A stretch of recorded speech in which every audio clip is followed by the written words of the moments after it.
Hello, and welcome to Summit Hollywood Together's Activating Opportunities in Hollywood panel. As the title suggests, we're here to discuss and highlight key ways to create a more equitable work environment and share untapped resources with you that could be helpful in the development of your careers. My name is Abigail Severance, and I'm the Dean of the School of Film Video at CalArts. And because I work with a lot of young people coming out of college into the industry, I'm particularly interested in having this conversation with industry leaders. Please join me in welcoming our panelists. First up is Greg Anderson, a VFX supervisor and head of studio in New York at FuseFX. Hi, Greg. Hi, everyone. Next, the director of programs at Women in Film Los Angeles. Please welcome Maikiko James. Thanks so much for having me. And the director of music at DreamWorks Television. Please welcome Frank Garcia. Hello. Next, we have the CEO and founder of Rare Globo. Please welcome Ashley Villa. And finally, Phil Quist, a music agent at CAA, Creative Artists Agency, and an investor at Connect Ventures. Welcome, Phil. Hey, everyone. Happy to be here. Thank you all for joining us today in this exciting conversation. I really appreciate you being here to share knowledge and experience with us. I'm really honored to be among such a diverse group of BIPOC leaders who are shifting the industry, and I'm really excited to bring these insights back to my students and other young people who are getting ready to enter the industry themselves. I'd like to start off just by learning about everybody's professional background and role within your organization. Can you each tell us what inspired you to join in the careers that you're in now? I started my career in composition. I studied music composition at NYU and at the Conservatory of Paris. I was inspired initially by the sort of Jurassic Park. So now in my career to be the music supervisor on the new Jurassic Park series is sort of a dream come true. It's a full circle moment for me. So I oversee everything from finding the right singer to crafting a theme song, hiring composers, all the way to the afterlife of music. So soundtracks, use in marketing, use in toys, use in live events. And I think what sets us apart is that we're not making what you think of as kids' music. We're not making traditional animation score or things that are deeply rooted in music theater. We're making contemporary, fresh, cutting edge music that sort of breaks the mold. And I'm really proud of what we've accomplished as a studio. Thank you, Frank. Greg, can we go to you? I've been in the visual effects industry for almost 25 years now. I started in features and then moved into visual effects for commercials. And in the last 6 years, after starting the New York office, it's been primarily episodic visual effects. I studied architecture at MIT. In graduate school there, I studied architecture, but with a mix of computer graphics. And that's where my interest, this sort of real sort of career interest began in visual effects. I was always a sort of a film buff, film nerd. I think my first film that I saw in the movie theaters was the original Star Wars. I was 6 years old. I remember actually being there, sat in the second row, and you know, you see the Imperial cruiser fly overhead, and you know, I really feel like that moment, in some way, set me on my path. That's pretty much my story. Thanks, Greg. Can we go then to Maikiko? Hi, everyone. So I'm Maikiko James. I'm the director of programs at Women in Film, or WIF, and I'm based in Los Angeles. I've been working at WIF for 6.5 years. And I came to the work from impact producing. So I formerly used to work with predominantly documentary films, but some narrative. A really joyful part of my life where I got to travel the country and do screenings using films in various communities to push legislative and policy change, but understanding that film has such power to change hearts and minds, and you need collective action and will to, you know, push our leaders and officials to create structures and systems that really help people. And film and narrative have such power to do that, and we often take for granted how powerful media and narrative are in our lives, but I think I always knew that as a kid growing up obsessed with film and television, the kind of power that it had. So understanding how to harness that has been kind of a life mission of mine. As everyone knows, the movement for rights and equity just keeps continuing to expand. And I'm so excited to be on this panel to talk about that more. Hi, I'm Ashley Villa. I'm CEO and founder of Rare Global. We're a digital management company for content creators. And our focus is content creators primarily in the categories of beauty, fashion, lifestyle, a little bit of tech. I actually went to UCLA and then went to law school. You know, working in corporate, I I got used to being the only woman in the room. I was on, the 5th floor and next to the CEO and in a boardroom, and it was always just that one woman in the room. And so, interestingly enough, I started representing, because my sister asked me if she could find her best friend, who was a YouTuber at the time, a lawyer.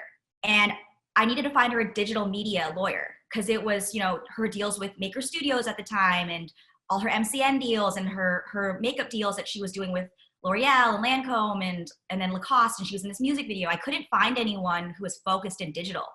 And so I just said, okay, as a favor, I said, okay, I'll help her on the side, And then as it happened, it started just to get really fun. I myself love makeup. I love girly stuff. And so, working with these really cool brands was super fun for me, and ended up just launching my own management company. It kind of just became a natural progression given all the relationships that I had. And since then, we've built out, we have around 15 clients, and it's really truly become building brands around women. And also being a woman of color myself, I've kind of been drawn to a woman of color. And so I just have happened to represent a lot of Black and Asian women, which, wasn't at the time, diversity wasn't such a hot topic. So it just happened that I happened to represent a lot of diverse clients just because I was drawn to those stories. So yeah, we're kind of being known now for, female facing, female forward, representing women and very diverse. Thank you so much. Okay, so Phil, how about you? Yeah, hi, I'm Phil Quist. So I had a pretty unique path to get to Hollywood and the agency. Growing up, both my parents were doctors and immigrants, so for them, a traditional job was investment banking or medicine or law. So I decided to focus on finance. I was really interested in it growing up, as well as music specifically, but I never really thought of music as being a potential career path. Went to SMU in Texas, played lacrosse there, and all the while was doing finance internships. And so ended up getting a job at Morgan Stanley in New York as an investment banker, which was great. I loved it, thought that's what I was going to do forever. And after about 2 years, was going to go to business school and took a step back, had taken GMAT, and said I always had this passion for music and wanted to explore that. So I was just going to take a year in between, and it would at least help me differentiate myself from all the other investment banking analysts, because they're a dime a dozen when you're applying to business school. Long story short, I went to go work for a manager who's a manager I still work with today. 3 months later, I got a call from CAA, just because there's a bit of a lag in terms of getting callbacks and the wait list and everything like that, and decided that it was going to be a good place for me to network within entertainment. And up until then, I still thought I was just going to be there for less than a year before going to business school. 8 years later, I'm still there, focusing mainly on music. I work with a lot of artists on the hip hop side, on the pop side, and on the electronic side. And then most recently, I've been able to tie back my finance experience into my role at the agency, because we just started a venture fund with NEA, which is a big global venture capital firm. And we're investing in early stage consumer companies with a tie back into entertainment. So it's been really interesting and really unique path for sure. Frank, I want to bring it over to you. You helm the music department at DreamWorks Television. Can you give us some insight into DreamWorks' current hiring process and its effectiveness so far? Yes, at DreamWorks, this is a big part of my role, is hiring people, hiring the composers, the singers, the songwriters who come together to actually make the music that makes up the sound of a show. So in order to make this hiring practice a little more egalitarian and a little more fair, what we've done is we've made all submissions to the studio completely blind. So I'll go out, I'll create a brief and say, this is the sound of the show that we want. And I will send it to major agencies like CAA, and I will send it to students who are fresh out of college. I'll send it to everyone in between, anyone I think might be a really good fit or have an interesting perspective on the sound that we're trying to create.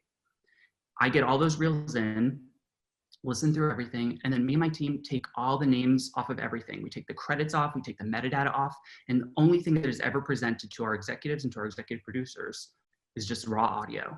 And we make these decisions based only on the music. And it's been really successful for us because we've been able to break down a lot of those barriers to entry, right? Who you know, what are your credits like? What does your resume look like? You know, have you done something like this before? We've gotten rid of all of those sorts of obstacles for young people trying to get in, people who just have not had the opportunity otherwise to break into the scoring world or the songwriting world for television. And so it's been wildly successful for us. And what's really exciting is that we've seen it spread. And now we know that Disney Animation is doing something similar, Netflix is doing something similar. So I think that this system is something we're really proud of and that started at DreamWorks. Ashley, your company, Rare Global, prides itself on being female-owned, female-run, female-focused. Can you tell us a little bit more about how you founded the company and the importance of purposeful leadership when it comes to hiring and finding new talent? I probably don't have as many employees as some of the speakers on this panel. I have 6. So just being really purposeful, I think, is the word for me, that this purposefulness just did not exist when I was getting hired. You know, as we've been a company for the last 5 years, it's only been 5 years, but I've tried and I have a lot of control because I get to decide who I want to hire. So I don't have as much of the maybe corporate, you know, just like actually deciding to hire women of color is not always the easiest, because you can always use the excuse, oh, she doesn't exist.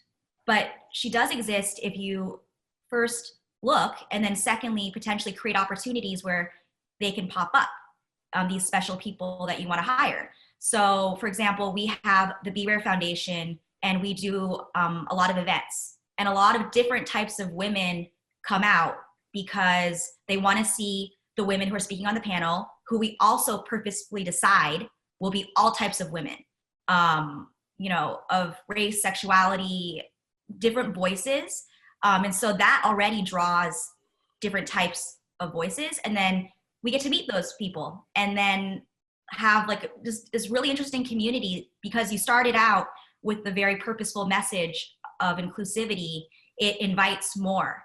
On this theme of being purposeful in the work that you do, I'd like to bring it over to Greg and the visual effects community. Greg, you worked on When They See Us, Ava DuVernay's extraordinary and raw miniseries about the Central Park Five. She always makes it a point to hire diverse behind the camera creatives to level out the playing field. Can you speak to advancing the cause of diversity, especially in more technical roles like VFX, and how are some ways that we can move that forward?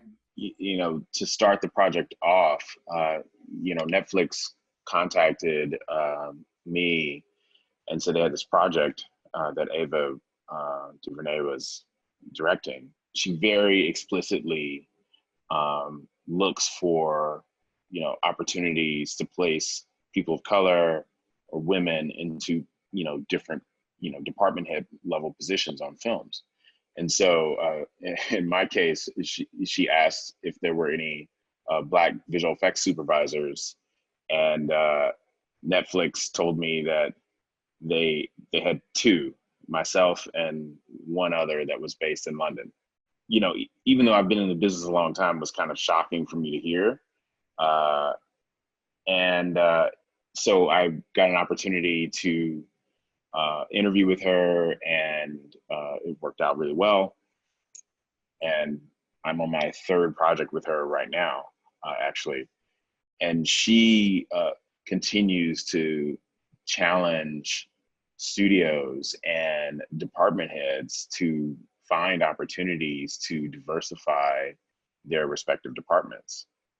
Just the other day on a scout, some of the crew were, you know, she challenged the department heads who were there because she was the only woman on the scout. And, you know, so she asked all of us, like, what are you doing actively to add, you know, more women to your crews? It's 2020, this isn't acceptable. And she's very serious about it, and that's the way she says it. It's like, this is not acceptable. So I'm going to challenge all of you to do better and to do more. And on every project that I've been with her on, she's very forceful about it. And I think it shows. Her crews are the most diverse crews that I've ever been on. You know, I've been on a lot of sets, a lot of shoots, and hers are by far the most diverse. And I think it starts with her from the very top, making it a real priority from day one. I sort of want to bring Maikiko in here because I think that Greg's tapping into a project that's really important at Women in Film about parity, right? And bringing not just female directors, but female filmmakers in all levels there. And I was wondering if you wanted to speak to that. Sure, yeah, gender equity and parity is our mission. And I think something to be said is WIF is a 47-year-old organization, and we are still here, still fighting the same fight. Unfortunately, in the past decade, we've seen numbers drop, right? So again, it comes back to this intentionality question of what are we actually doing? We get a lot of lip service, we get a lot of press releases and statements from companies saying, you know, in light of the uprisings in acknowledging the historic racism and structural biases that our country has suffered for centuries, here's a statement that I feel like we've seen many cycles of that, and we can't stay in that space anymore. So at WIF, a lot of our goal really is thinking about the industry as a whole. So from, you know, above the line to behind the camera, how are we, again, addressing hiring practices as we talked about, and also just our psychology around who gets to work and when they get to start either it's apprenticing or shadowing, getting the experience that generally keeps them out because they haven't had it, right?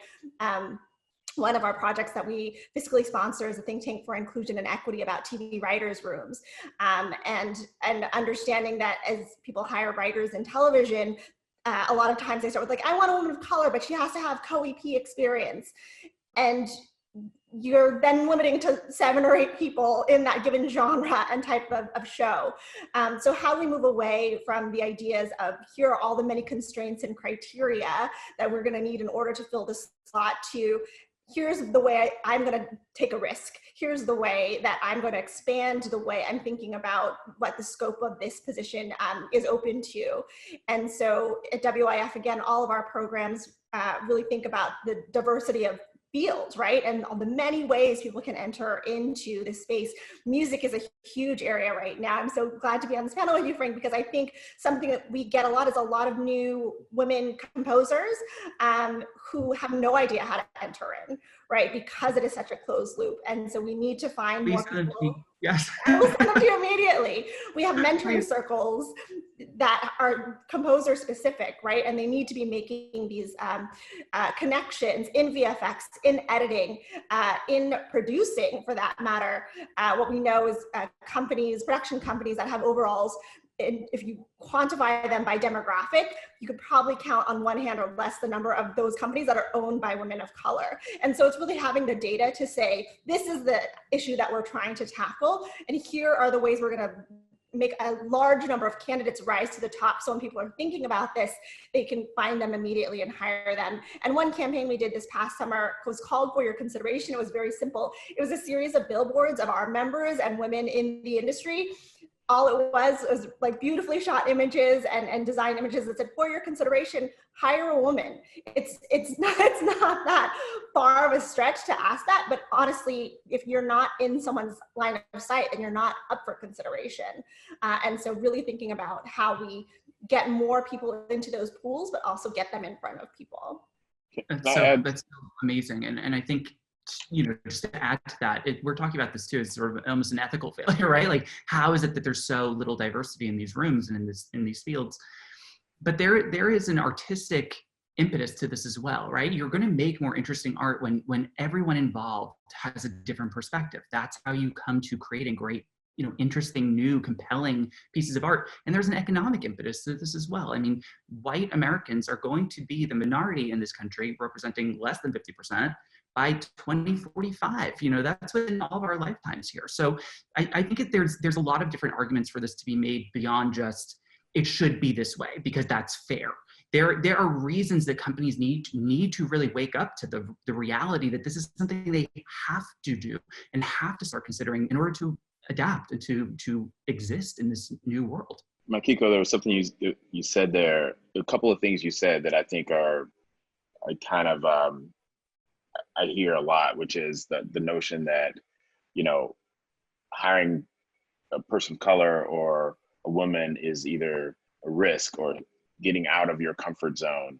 And, it's interesting because you're totally right. Like there's sort of this sort of system of parameters where, oh, well, you must have this, this, or this to be qualified to do the job.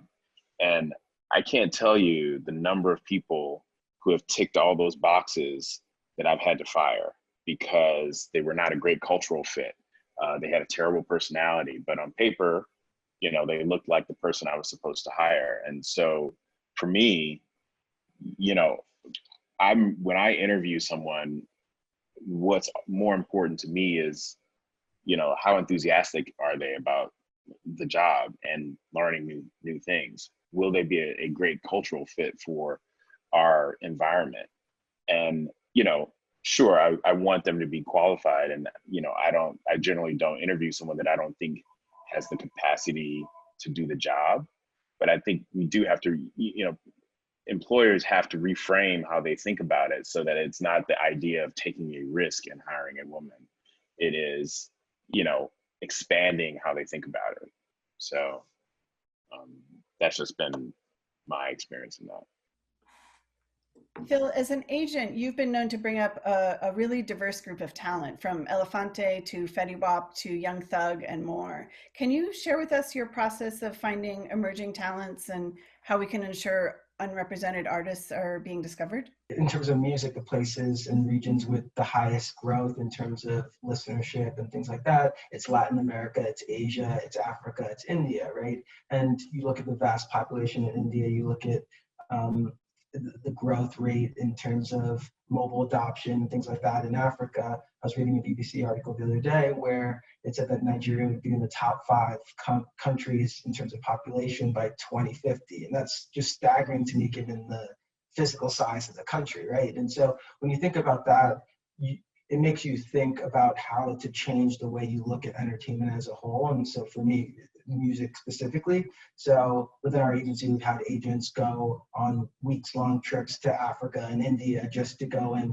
start developing those relationships because they're going to be valuable down the line. And I think that that's a shift that, I wasn't working here 20 years ago, but I don't think that was even on people's radar 20 years ago, and they wouldn't think to spend the money and time to go and do that. So I think that that's really important to me because not only is it going to diversify the type of music that people are listening to and things like that, but it's also going to help literally build some of these countries and economies. Thank you. I think that, to me, that really connects with what Frank was saying before, is like this question of diversity and access and inclusion is not just one of it being the right thing to do, but there's actually quite an economic and commercial impetus to do this. Ashley, I'm wondering if that's something, because you're in the digital space, that you're seeing happen there too. What everyone's saying about how things are changing. And I wanted to add that another reason why I think Frank said, okay, things are changing, but also I think it's because of the transparency of all of it. It's almost like because of the transparency, certain companies who kind of got away with their, practices can no longer get away with it. I saw that very clearly, especially in the beauty space, where, literally asking, how many employees do you have who are people of color? And, that's 2% when they become transparent. about it, you know, and then they say, oh, okay, well, we're going to put in programs to change that.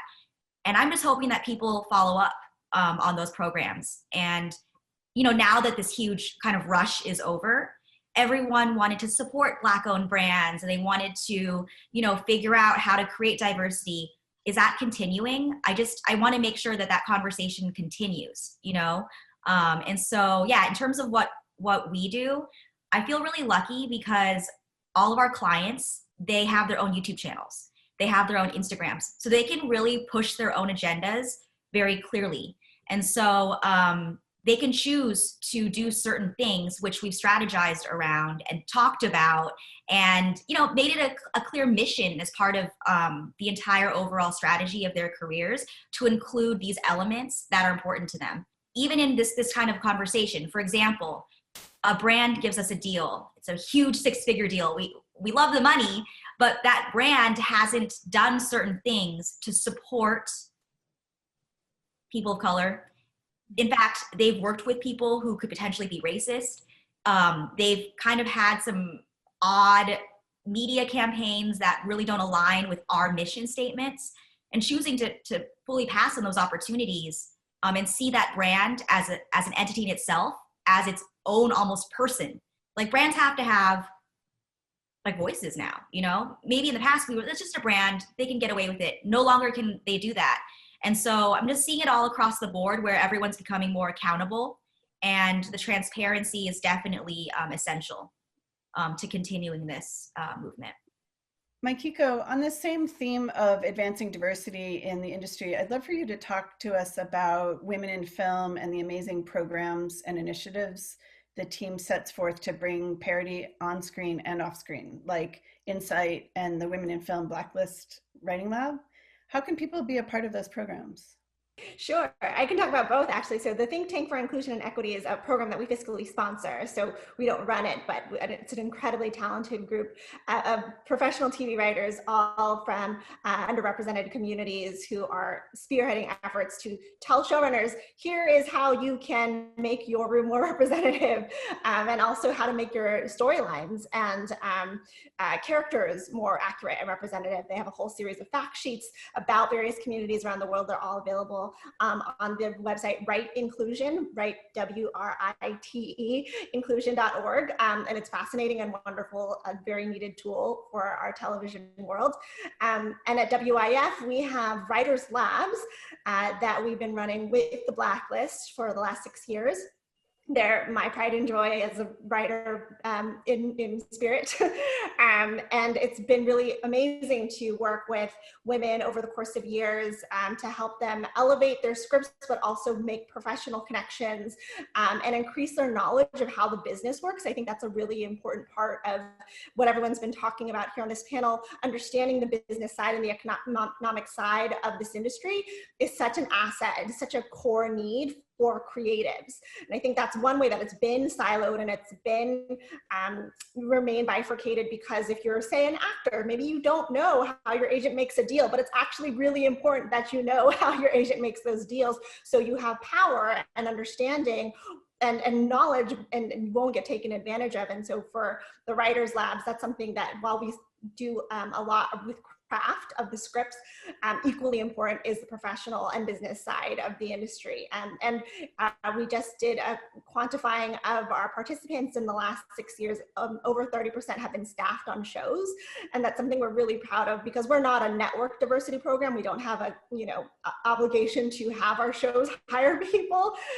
We are really just ushering up through talent and ability, and also hopefully some knowledge of how to make those connections that are needed to get hired. And it's been really incredible. And we just wrapped up this season of labs, but we do have our feature residency, which is the screenwriting version of the lab. Excited for that. Oh, that's great. Thank you. And I'm wondering if anybody else wants to highlight like an initiative or a program with your organization that's that you want people to know about. I'd love to talk about our foundation, the Be Rare Foundation. I'm hearing a lot of discussion around mentorship and networking, and what Maikiko said about, honestly, in what we call it at our foundation, how to. So giving more of these how-to events. For example, you should get a bookkeeper when you're launching, your business and you're getting busier. Consult with an accountant for your taxes. Or some of our clients will or perhaps 10 of the biggest missteps that I made in my career over the last 10 years. And or I even do a short presentation on how to read a contract. Literally giving these how-to opportunities for people that come to our events. It's called a Rare Day. It's going to be in March. We went digital this year. We had one last year. And it was about 400 participants. But then, COVID happened. So this year we will not have a live event in downtown, but we will have a digital summit. And so this whole day of women's summits, various types of our content creators, women in entertainment, executives at various, mostly digital media companies like publications like Refinery29, or just a lot of different women who can give experience on how to be successful. And so that mentorship, that how to, I think it's so important to give the tools. I'm hearing that a lot, like when you do hire that employee, I feel like every employee I have to mentor them. You can't just, here's your job description, there's a work Bible, good luck. I'm constantly giving feedback on how to succeed. And that, all of that builds success. And all of that is needed to continue this conversation around, women succeeding, being able to continue succeeding, getting in the door, networking, and all of that. One I'd like to highlight is at CA, we have this initiative called CA Amplify. And it's this program where every year we have a summit where we invite a ton of leaders from underrepresented backgrounds across multiple industries. So finance, entertainment, corporate, you name it. And it's basically a way for them to come, convene, network. And what ends up happening is a lot of new business ends up coming from it, because you're bringing up all these diverse voices and backgrounds together and bringing speakers who talk about pushing things forward on a diversity front and inclusion front. And people leave rejuvenated, energized to go and enact change within their companies and their networks as well.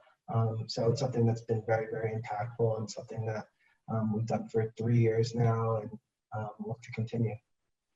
Universal Pictures, who is our parent company, Universal owns DreamWorks, had 2 years ago created the Universal Composer Initiative, which is this incredible program. It's the first of its kind that is specifically designed to help underrepresented groups into the film scoring space, because it is, historically predominated by older white men.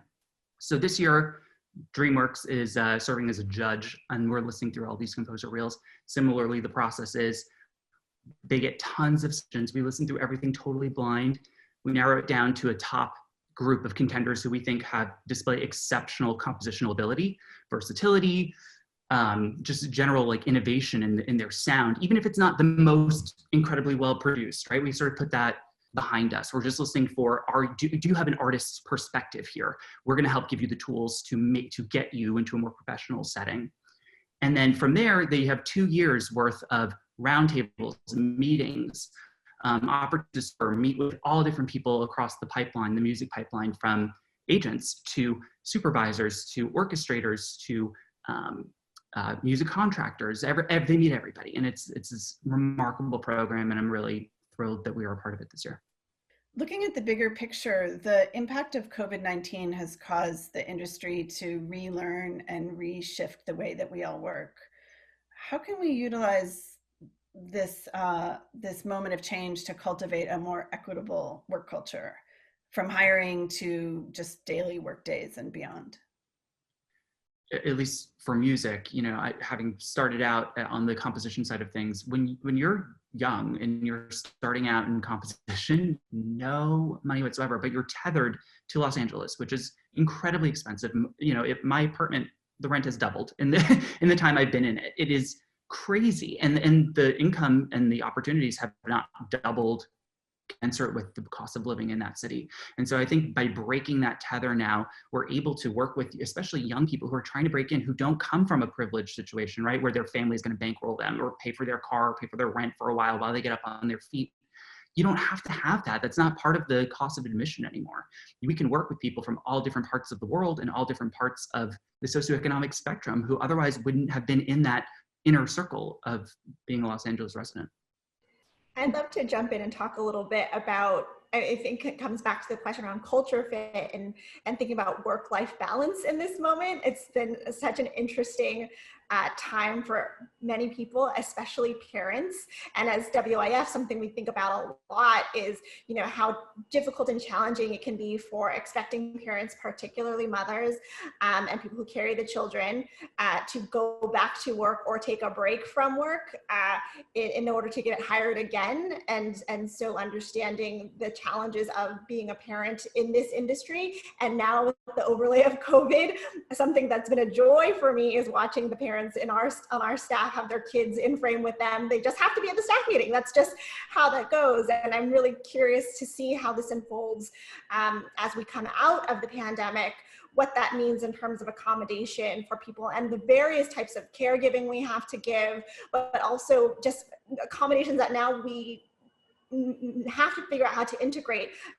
Another community we're thinking about a lot is the disabled community, and understanding that, you know, if you are in a space in which you cannot be you know, accepted as, because there's in physical production, for example, it's you know, less likely that you're going to hire a disabled crew because it's just not been practiced in this industry. Now, in this world where so much is being done virtually, does that change the dynamic of how we think about hiring people that you otherwise hadn't considered having in physical production before? And those are thoughts and processes we should have had in place a long time ago. These are biases that we should have been addressing for a long time. And I'm really hopeful that coming out of the pandemic, people are taking all of these questions way more seriously, and that communities that there were strides being made for in terms of representation don't backslide, because that's the other risk we face coming out of COVID, is that people are saying, we need to get back to work. It has to be fast. We lost a lot of money. Let's just go with who we know. And that cannot be the first impulse. I've really heard that as a theme running through this today, is this this need for intentionality and purpose. And I really appreciate hearing that. I mean, it's clear that COVID has, as we've heard a lot, exposed cracks in the foundations of our society, and that it is going to take real mindfulness, right, going forward to make sure that these conversations continue. I want to sort of close the panel by asking you if each of you has like one takeaway that you would want people listening to the panel. I think my big takeaway with everyone is thinking about going into 2021 is that 2020, like you said, has made us all sort of look at all of these issues that face our industry, that face our country. And the silver lining is that these conversations are happening now in rooms where it would have been previously taboo. People were not talking about this the same way at the same levels that they were now. People are not making this, we're not making the same kind of investment as they are now. And I would hope that going into 2021, that we do not backslide, that we don't go back to the way things were, and that we continue this conversation, and that we continue to think about ways that we can implement systemic equality and to address systemic inequality and in our own implicit biases. We can't fix the world and we cannot fix the entire industry, but we each have a role and we each have a small sphere that we can control and influence. And if we can just take a step back, really reflect on what that is and how we are all gatekeepers in our own way, and then how do we make that gate open for more people? How do we make sure that we are leaving the door open for people to come through behind us? I think that would be my greatest hope going into 2021. One of the things that I hear a lot when I speak to, you know, high school kids or college kids is, you know, oftentimes people from communities of color don't even realize that you can, you know, that visual effects is even a career. Even though they, you know, those communities watch as much movies or more than anyone else, they don't even know that this is something you can do for a living and make a great living and work on these great sort of projects. And so I continually just try to urge people coming into the industry that, you know, regardless of if you come from communities where, you know, visual effects is, and filmmaking is not the sort of normal or accepted sort of career path, there's definitely a lot of room for you here, and that you can indeed do it, and that if you focus on your craft and your passion for the craft, you can find a place and make a place for yourself in the business. There's not a lot of people of color in this industry, but we're out here. So I would just encourage the push towards it. I think for me, it's really about making choices this year to transform and to change. Again, we had an unprecedented year, one that I hope to never repeat in my lifetime. But yes, I think it's on us to be intentional about preventing something like this from happening again. And I get paid to be an advocate, but really everyone can and should be an advocate. I think really everyone can and should be fight to make the content and media that is representative of how influential it is. Just the sheer amount of content I've watched in the past 12 months is, I think, proof for many of us how crucial the work we do is. And so we all really have a very key role to play in opening the gates, in being intentional, and informing companies and organizations that represent the world we want to live in, not the one that was initially handed to us. There was a girl that kind of exploded on Instagram where she really wanted to work with her favorite YouTuber. So she created a YouTube channel that showcased all of her work. And then she sent the YouTuber a whole video of herself in the correct format of why she'd be the best candidate. And it really inspired me because it just showed that she really wanted something and she put in the time to be thoughtful and get herself noticed by that content creator who she really wanted to work with. And I just got me thinking, you know, whenever I get a really amazing resume that's great, like a great organization and a thoughtful cover letter, you can even go beyond that. But even those two elements, when hiring, you know, they go so far.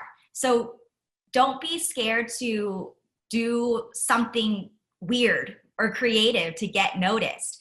And if you do that, you can sometimes, and more times than not, it seems these days, given the ability to reach people. The world is getting smaller and is smaller. That's what I learned in my global studies major at UCLA. The world is connected. We learned that 10 years ago, and I think it's become true. So excited about that. And you can actually go ahead and, you know, take the steps to get noticed in these really cool ways, including using social media. So I think that just thinking outside the box allows lots of different types of people to get noticed and to try to take that action. And taking that action is better than, you know, following what everyone else is doing and taking no action. I think for me, if there's one thing that 2020 has taught us is to not be so absolute in our thinking, right? I think in everything that you do, whether it's negotiating a deal or just having a conversation with somebody, I think it's important to step in their shoes and see the other side of the coin. And I think that that's going to be really important and that's the reason movies exist and television exists and music exists is to highlight different people's opinions and backgrounds, etc. So I think that that's going to be really important, and as it relates to hiring as well too. And then the second thing is a little bit more simple, I guess, but albeit important, I think, is just staying informed and reading as much as you can in terms of not only your specific industry or focus, but in other industries too, because one will make you a more interesting person to talk to, but also it will just open up your mind and make you more creative. Wow, well, I'm certainly excited for Hollywood to keep on going to push boundaries and make the industry more accessible, inclusive, and equitable for everyone. Thank you, Greg, Maikiko, Frank, Ashley, Phil, for sharing your insights with us and showing us some ways that we can all be allies as emerging creatives and leaders in the industry. I'd also like to thank Impact24 and The Hollywood Reporter for making this panel happen. My name is Abigail Severance, and this has been the Summit Hollywood Together's Activating Opportunities in Hollywood panel. Thank you all for watching.